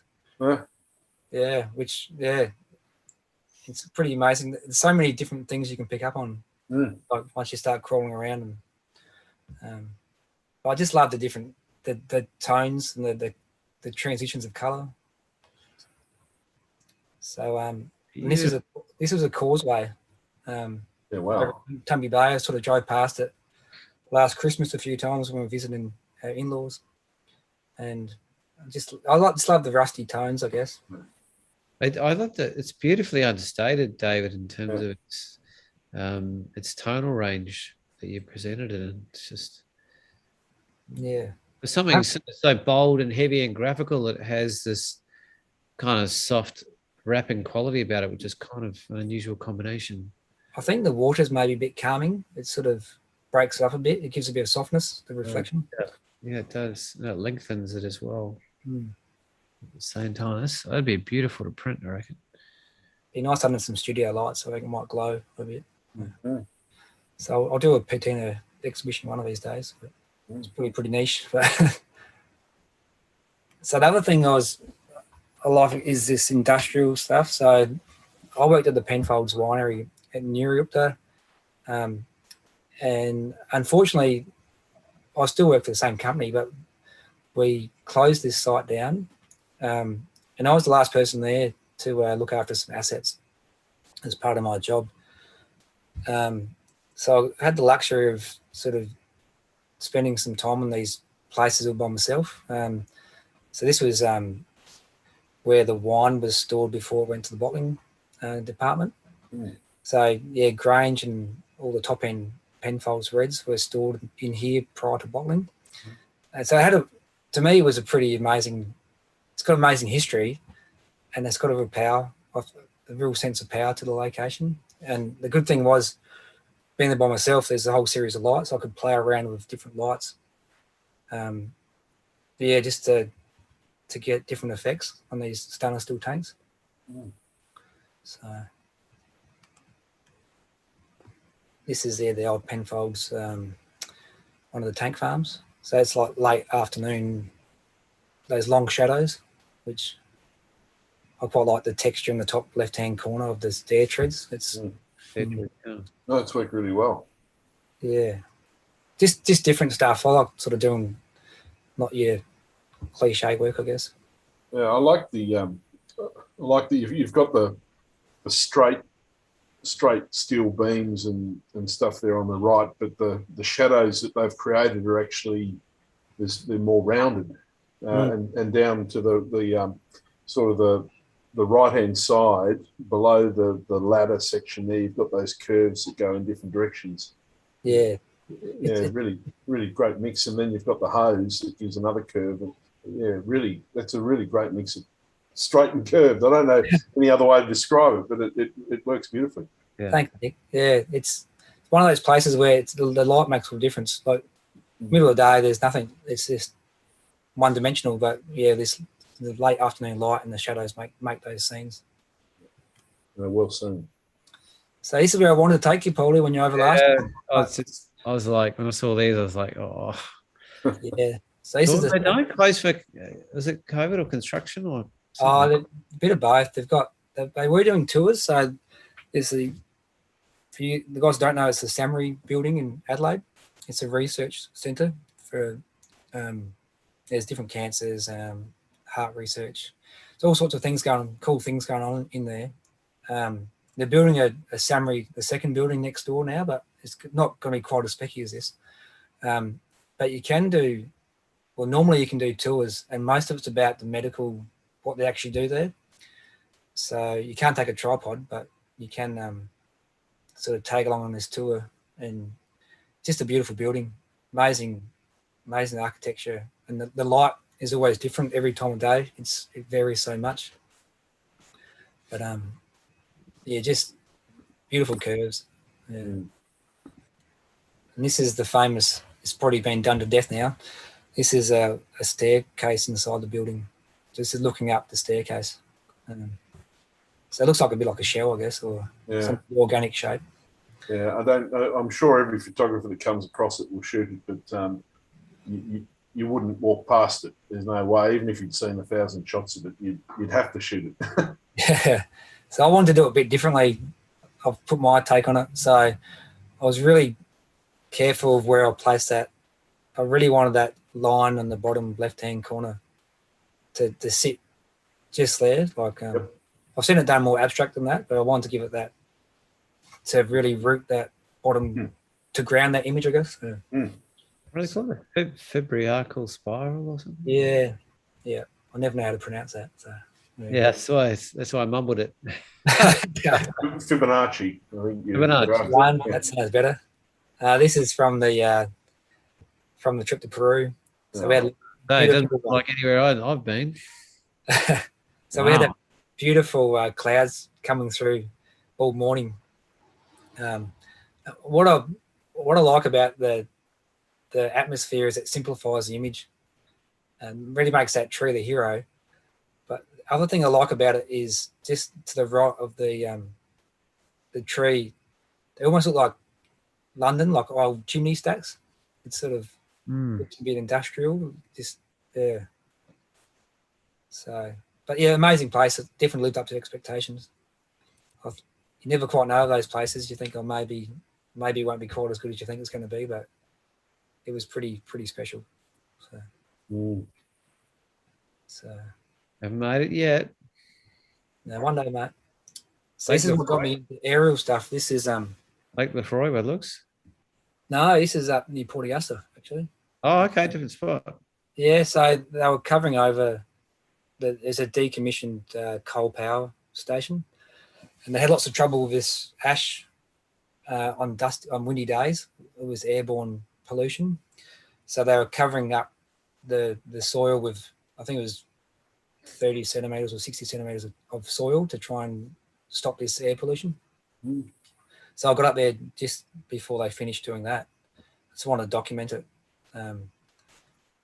Yeah, it's quite interesting to actually shoot all these different lines from the railways and the different headlands from the power, the high voltage. Yeah, those anchor points from the power lines are amazing. Yeah, so we've given this sort of weird sort of dimensionality that wouldn't be there without them. Yeah, I agree. So that was my first trip with Steve. What craft are you in? The one was the Cessna. What was it? I don't think it was the plane we went in last time, Paul. It was the one next size down, I think. What's the next size? 172. Yeah, 172. So just out the window, mate. Yeah, with our mate Steve. Ah, gotcha. Yeah. I think he thought I was crazy. He goes, "Why do you want to shoot that?" Love you, Dorothy. Yeah, he's a good man. I think he was like thinking, "What do you want to shoot a power station for, Dave?" Yeah, but I shot the title craft as well. So, nice. This is my my second trip with Steve. I think that might be a third trip over at the solar salt farm. So lots of nice geometric shapes going on there. Yeah, lots of gnarly colours, and you wouldn't believe the colours unless you saw it. But that's how it is, Paul. Like, you witnessed it. Yes, poke your eye out. Yeah. Couldn't believe it. First 20 minutes were off the ground. I was just like, oh my gosh. Kid in a candy shop, wasn't it? So, yeah. It's like, let's go around again, Joycey. Come on. Yeah, we were behind schedule to start with. It wasn't until I saw some actual video footage shot from a plane that I finally believed that these colours are real. Yeah. I can imagine the skeptic, the armchair skeptic there, Nick, and fair enough. Well, it's just, it's so, I'm from Tasmania and I haven't travelled much, and it's just so alien to me. Yeah. Even though now I've seen many, many hundreds of aerial images from these areas, and people say, that's how the colours are, and I'm going, yeah, okay. And then seeing video footage, fairly flat profile video footage of it, and going, okay, right, I get it now. Oh, wow, yeah. Yeah, we've got some in our latest video. We'll test that too, Nick, and reinforce that. Yeah, that is bonkers. Yeah, we're pretty spoiled in the SA. There's lots of variety for shooting from the air, industrial stuff, and then there's obviously the natural stuff as well. That's insane. Yeah, it's pretty mental. Is that Roxby? Yeah. Don't tell anyone, Paul. Yeah, it was my first trip up there, so I hadn't seen anyone else do it before. So I like to shoot different stuff that you don't see every day. So that was a bit of logistical stuff to try and work out how I could make that happen. We'll go back and dump that out of the video. Yeah, I don't like to talk about the locations too much, as you know. You know me, I never do, mate. But yeah, but it was. I was just editing some, just thinking, oh, that looks pretty familiar, and then I was totally different colours. So I was just it did change a lot from last trip for sure. Yeah. So that was pretty off the hook that first time I saw it, and just the vast scale. Like they're a couple of kilometres across these things. It's amazing. So that's right next door to the last one. That's all sulphur, I guess. And that's how the colours are, Nick. Like you almost like this one here. When you really zoom up on it, it almost looks like scales on the outskirts of the top left hand corner down the left hand side. Almost like scales from a lizard or something. Yeah, it does. It looks reptilian. You're right. Yeah. Another one from a remote location around SA. So, just I guess that's what gets me about them is the textures and the colours. It's unreal. Crazy. Bit more natural now, so it's just above Lake Eyre. So I call that one the man and the bird. It's that's what I see when I look at it, like a bird flying across and then a man's face looking the other way. So Yep, you can see that. Yeah. Fantastic. Old Lake Eyre. So the salt crust coming through and receding water. So I think a lot of colours come from the sky as well in these shallow waters, as you know, Paulie. Get a bit of whites from the clouds and so forth.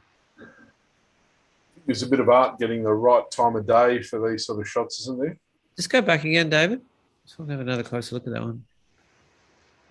Yeah, I just want to comment on how beautifully designed that composition is. You know, the visual weight from one side to the other, the kind of surrealist feel and that lovely curving journey. There's a bit of psychology when I was writing the books for Ignacio earlier last year. I spent half a year writing these eager books for Ignacio about design and composition and all the different things all the building blocks that make up an image. And one of the things I learned a lot more about is how shapes can influence the actual speed with which you engage with an image. So curves naturally make people slow down because you've got to follow along all these edges, and it takes a period of time. You don't just take it in one go.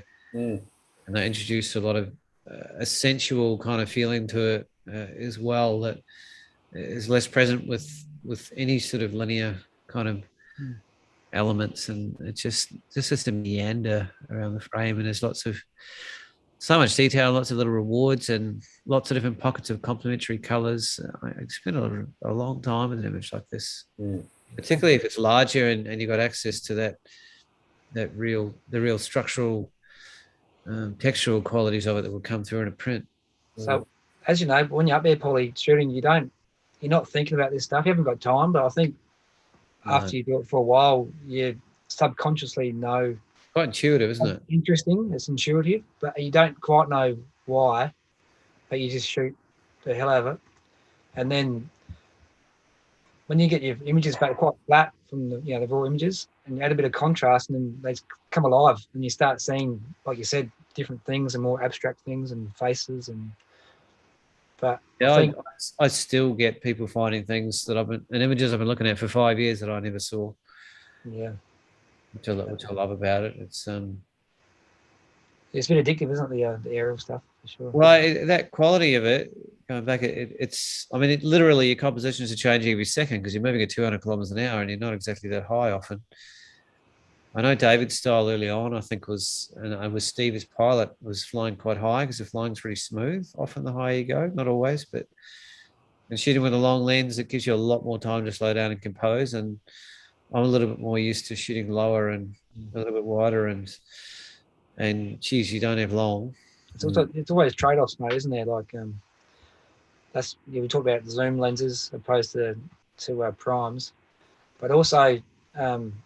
Yeah, flying high, you do get more time to compose, and you do see more things as well, and you can go over that way, like let's go over there, because you might not see it from close to the ground, but yeah, it's horses for courses. Like it's.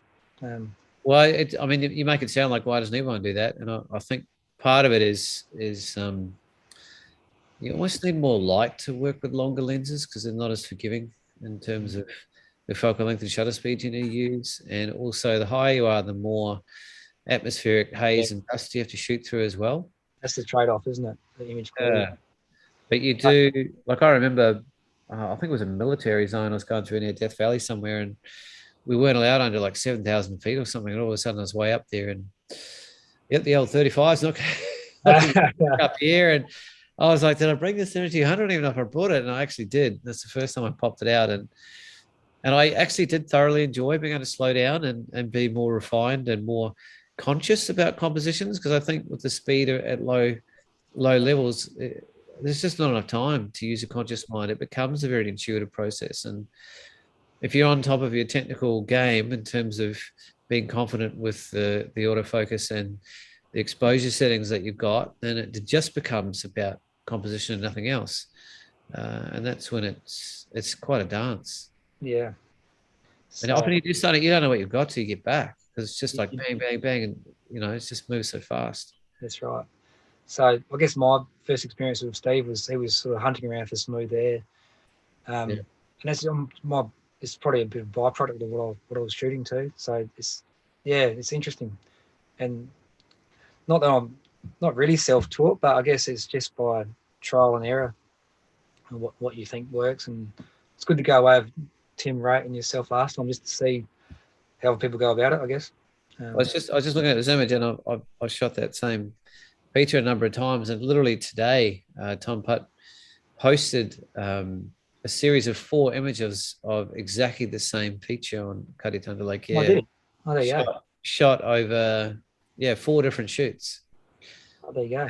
And so Tom was a bit of a unique position with his this run of workshops that he's doing in a row to cover a lot of the same areas over and over. And it's quite interesting to see the transition and the change. And like we'll talk about it on our next show, but Karitanda is a very changeable place, actually. And you wouldn't think it is, because sometimes it doesn't rain out there for a year, and it doesn't get a lot of flooding or anything going on, and all of a sudden it's quite active and there's lots going on, and it's quite dynamic. But yeah, it's subtle and sometimes quite massive how it changes. Like when we shot it, David, it was like nothing I'd ever seen. It was like a white blanket everywhere. White on white, wasn't it? Yeah.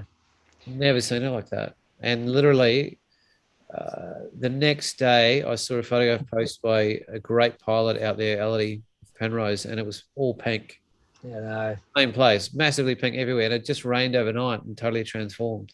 Yeah, just that's what I guess keeps coming back, is it just changes so quickly, and yeah, you come back with a whole different series. It's such a beautiful canvas to shoot with. Yeah. Oh, my first question, where's that? But don't tell me. No, you flew over it, man. It was just on the mud flats near Port Pirie. So it literally is there. Yeah, right. so this was the first time I tracked over to the salt farm across the Gulf. This was about 85. First time I used the 85 mil Nikon. Yeah, it looks like that kind of focal length. Yeah.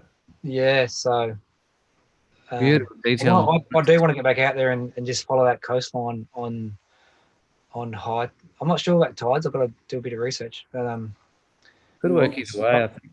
I'm just looking at it on Google. It looks like a premier aerial location. It's funny because give it away, Nick. Yeah.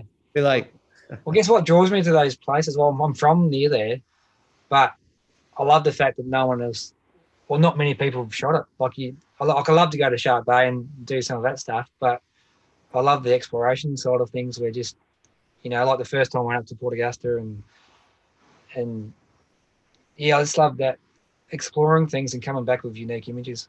Well, I love the finish of our trip. One, just to start, I got some of my favorite shots in the first 2 minutes of taking off. And then also on the way back, we're getting chased back by storms, literally. And there was lightning all around us and rain falling down. And poor old Steve wasn't super excited about being up there. Had his game face on, that's for sure. Oh, he had his game face on, having to deal with us. Going, oh, do this, do that. And he's not saying he realized that's incredibly dangerous right now, right? And then there was 5 planes in the air. We were going over Wilpena Pound at the same time as these storms all around. It was. He just ended up looking back at us and just cutting off the radio a few times. It's just don't talk to me, boys. I'm trying to keep it alive. Got massive grins from ear to ear, and he's like, yeah. Yeah, but anyway, so he's right on the edge. So yeah, it's interesting when ignorant bliss for us guys a lot of the time. Definitely, yeah, for a lot of trust in you. But coming back along those waterways with that beautiful storm light, just dark and moody and mysterious with flashes of lightning, it was a totally different way to view the same landscape as what we took off from. Yeah, sandbars, and that's why I talk about the diversity. We saw a lot in a short. Yeah, time of day, time of year, angle of light, tide. I've seen this print. Is this the one you got printed on your wall, David? Yeah, I just love it. Lady picked it up and she was pretty happy with it, which is nice. Love this it. Is up above a lot. Yeah, it's sort of the Diamantina. So as far north as you can get in South Australia. This was below Birdsville. So this system sort of tracks down to Lake Eyre, and been dry for quite a while. So I think it's all the sediment. So the Diamantina is, it's as you saw, Paul, it can be, tens of kilometres wide. Obviously, very, very flat country. I'm guessing as the water recedes, it sort of leaves these trails behind. It almost looks like, to me, it looks like when you do biology in high school, there's anatomy drawings of the human body, like the vein system. It's got something really organic about it. So just looking at that one on Google too, I reckon I'll just take a screenshot and then do a little bit of warping in Photoshop, and I'll post it as a work of art. I have to sharpen it up a bit as well. It's amazing. The landscape, it's just amazing.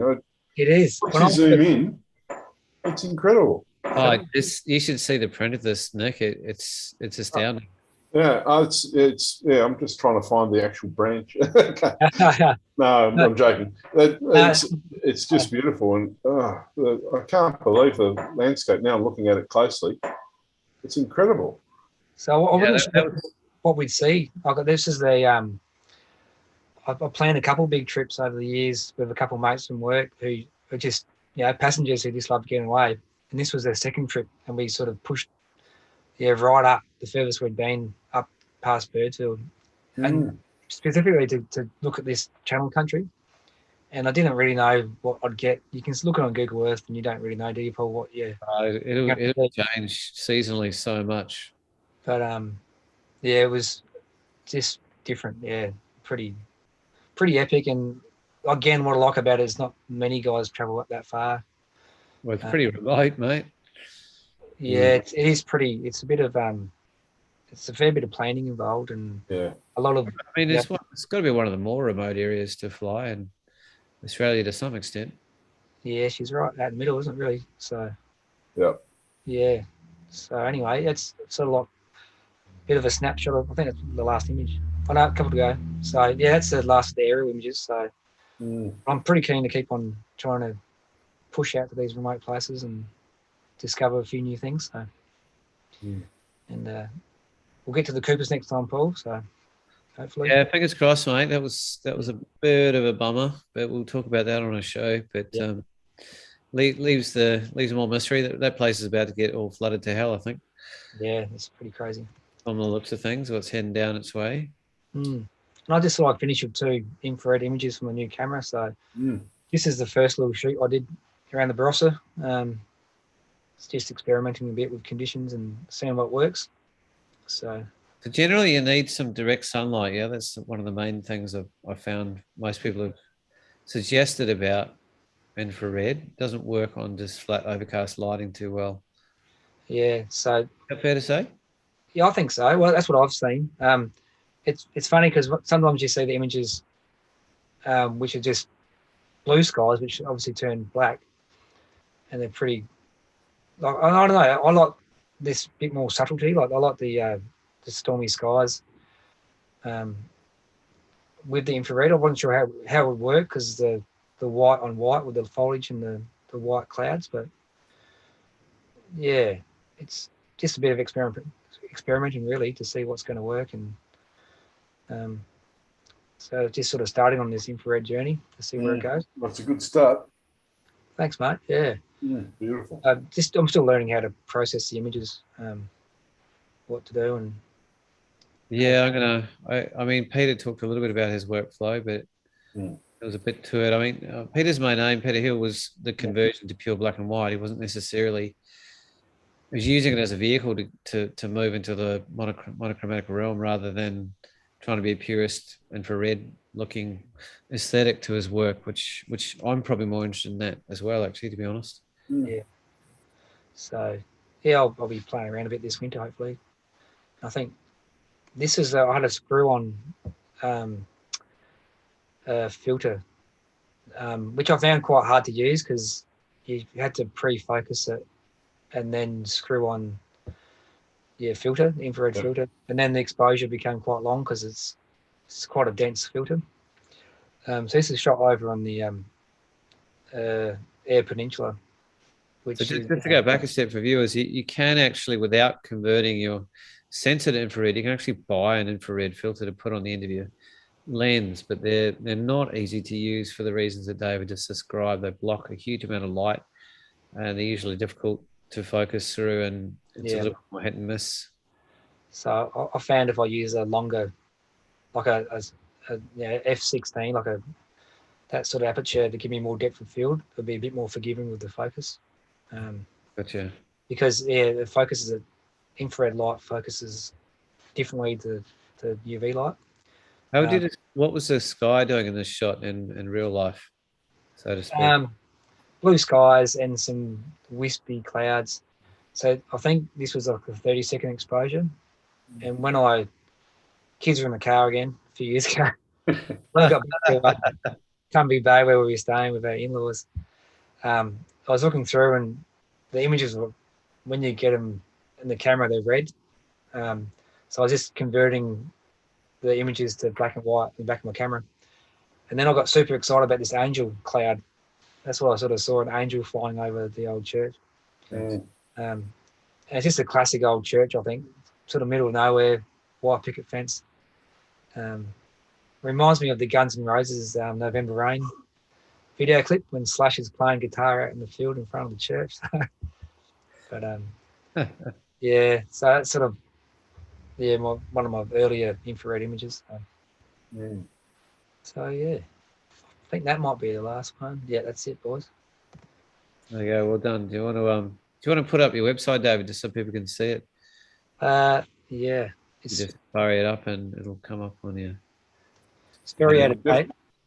Definitely worth having a good look at this website, folks, because it is. There's some beautiful stuff he hasn't shown us, and more in depth with the patina and the forest, the Barossa black and white and the forest black and white stuff is really, really beautiful and worth having a good scroll through, folks. Right. Still looking up. I'm putting David on the spot there.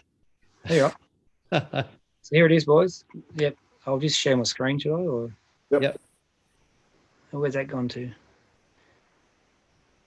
Out in Etherland. Don't worry too much if it doesn't come up, David. Oh, yeah. Here we go. Almost there.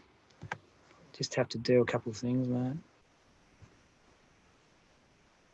Beard's looking good, mate. Beard's looking good. David and Tim Raid and I are going to put a show together about the whole journey. We might even show you some sneak peeks of our new film as well. Yeah, pretty excited about the film. Pretty much put the finishing touches on now. I'm just sorting out the font and it's pretty much done. Yeah, so I've got a bit of work to do on the website. I've tried to keep it pretty simple, but it's just I haven't uploaded a lot of stuff lately. So I've got a bit of stuff from Penong as well, which I didn't show tonight, which is on the far west coast, out past Sejuna, which is a gypsum farm, which is quite cool. We might get to one day, Paulie, and yeah, I hope so. Pretty epic sand dune formations, and this is this image of the waves. That's out that way. That's out near Penong. It's just pretty isolated, but just gnarly sand dunes and epic surf. I've got a bit of black and white for Barossa stuff, and also I didn't get to this year, but there's an awesome sculpture festival out near Palma, which is an hour from the Barossa, and you see these real sculptures out in this beautiful landscape of rolling hills, like classic South Australian rolling hills. So I'm looking forward to documenting that a bit more in the future. So I'll hopefully update this soon. Had a nice portrait from a lady called Karen Waller, who's a legend. She's such a good photographer, such a nice person. I tried to meet her, didn't I? Yeah, so I hope maybe one night you get on the show, because her African work's epic, and she's got some really nice stuff. She's not on the list. We had to sort that one out. Get her on there, yeah. And I was going to go visit her, and she wasn't well, so it was bad timing. Her work is incredibly diverse and varied, and just everything she does has a phenomenal amount of creativity. Woven through it. And so this shot was in Port Adelaide, mate, where I showed you and Timmy, the old dock area, the old wheat stores. You can upgrade to some of my new portraits of you, mate, if you want to. Oh, well, but after the poor Karen, she took this portrait of me, and she had a studio light there, and a wind gust come through and knocked the lighting rig over and smashed it. So we went to the pub after that and drowned our sorrows together. So she's awesome, Karen. Such a nice lady, and her photography's, I love it. Yeah, she's so creative. I think. Anyway, do you think you'll be up for it, David? Yeah, for sure. Yeah. Great. Yep. I will look her up. Especially, I'd love to hear more about a trip to Ethiopia a couple of years ago. It would be good to do a talk about that. That was pretty epic. Her portraits are just beautiful. So. I've been, Nick, I've been trying to work on Rita Kluge coming on, who's a kind of specialist underwater and a bit of surf photography from Sydney. She's a talented lady, but Yeah, nice. every time I speak to her, oh no, I'm going to Bali for a month. Oh no, I'm going to Tonga to swim with whales. Oh no, it's just like, it's like yeah. I'm here. I almost had it for tonight. David didn't have too much notice to set up for tonight, so thank you, brother. Yeah, that's right, mate. I was trying to get this up for the three of us to do the trip, but then in terms like, what are the chances? I've got to work on a Wednesday night as well, and it's just like, really? Yeah, and the financial year, mate. He's a busy boy, so. Oh, of course, yeah. I'm looking forward to having that chat and have a bit of a debriefing. We haven't spoken for a few weeks, so. Oh yeah, there'll be some good stories there, and a lot of beautiful work. It's basically, to let the cat out of the bag a little bit, it's probably at least a year and a half in the making, in terms of making it happen, and COVID not helping, of course, and then Tim having a young child that put us back another 6 months, I think, and then from the wives, and then literally we were set up ready to go with flights booked and paid for, and 10 o'clock the night before I get a message saying it's off. And I'm leaving at 4 a.m, just going with my bags packed already. I was like, oh, what? It's a hard phone call to make, mate. So we finally got it. And in the end, we did get a trip cut short by the weather anyway. But we were so happy with what we got by then that exactly, yeah.